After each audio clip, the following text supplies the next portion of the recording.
Gary Ridgway, known as the Green River Killer, stalked Washington in the 1980s and 1990s, targeting vulnerable women to rape and murder until his arrest in 2001. As the Green River Killer, Ridgway killed more people than Jeffrey Dahmer, Son of Sam, and BTK combined. He terrorized Washington state between 1982 and 1998, murdering at least 49 women, though the actual figure could be as high as 71. If this is accurate, it would make him one of the most prolific and brutal serial killers in American history. Ridgway's account is terrifying. He boasted about his ability to strangle his victims and described the chilling efficiency of committing necrophilia on a victim's corpse rather than seeking a new one. While the Green River Killer is not as well known as serial killers like Ted Bundy, he killed significantly more people. In fact, by the time Bundy was apprehended in the mid-1980s, officials sought his help in profiling Ridgway, who was still at large.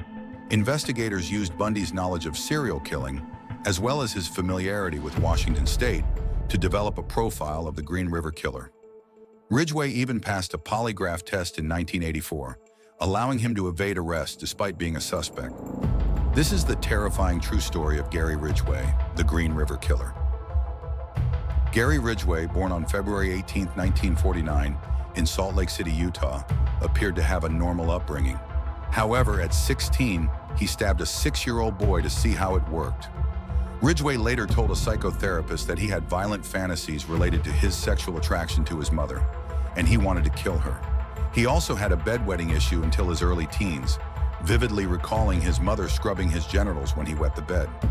Some psychologists believe his mother's behavior contributed to Ridgway's future actions. While she was spared from his killing spree, experts suggest his crimes represented displaced matricide. He was, in essence, killing his mother over and over again. Despite attacking the young boy, Ridgway was never charged. Afterward, he appeared to live a normal life, but secretly harbored violent thoughts. At 20, Ridgway graduated high school and served in Vietnam for 2 years with the U.S. Navy. During his time there, he frequently engaged prostitutes and contracted several STDs, which reportedly shocked him. Upon returning to the U.S., Ridgway moved to the Seattle area, where he took a job painting trucks, a job he held for about 30 years. He married 3 times. His first marriage to Claudia Barrows ended when he discovered she had cheated on him while he was stationed overseas. He had a son in his second marriage to Marcia Winslow. During this period, Ridgway became a religious zealot, even going door to door to preach. Winslow said their marriage deteriorated due to his religious extremism and sexual demands. However, the real strain came from Ridgway's mother, who dominated their relationship and controlled him financially. The marriage ended in divorce after 8 years. Despite having a family and becoming a born-again Christian, Ridgway's criminal behavior escalated. He was arrested for soliciting prostitution and accused of choking a sex worker. Most agree his killing spree began in 1982 with the abduction of a 16-year-old girl. On August 15, 1982, Marcia Chapman's body was found, the first known victim of the Green River Killer. Ridgway regularly preyed on runaways and sex workers, often luring them into his truck by showing them photos of his son. After gaining their trust, he would have sex with his victims, then strangle them. He earned his name by dumping their bodies near the Green River.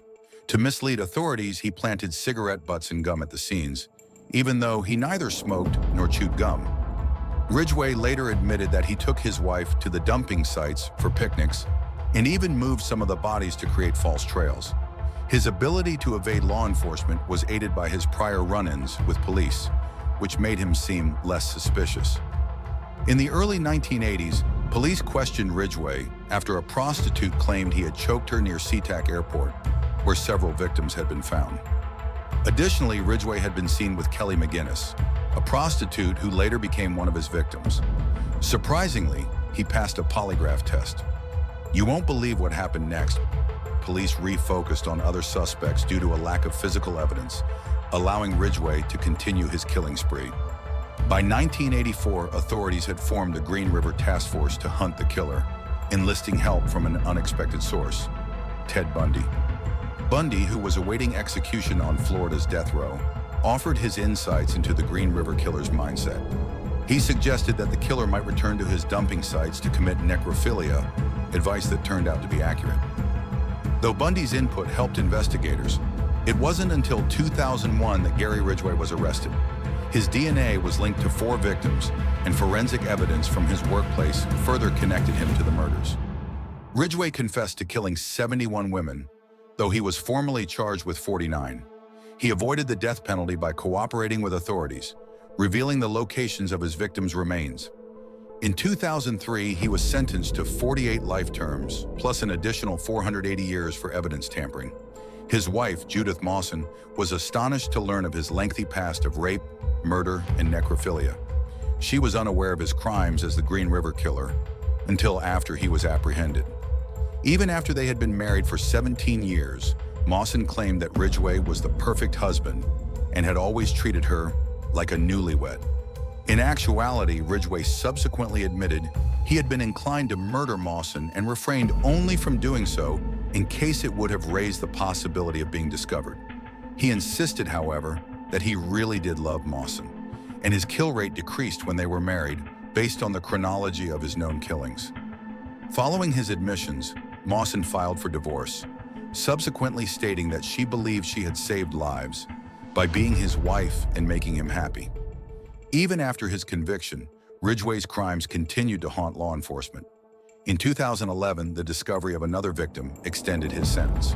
In 2023, 2 more sets of remains were identified as his victims.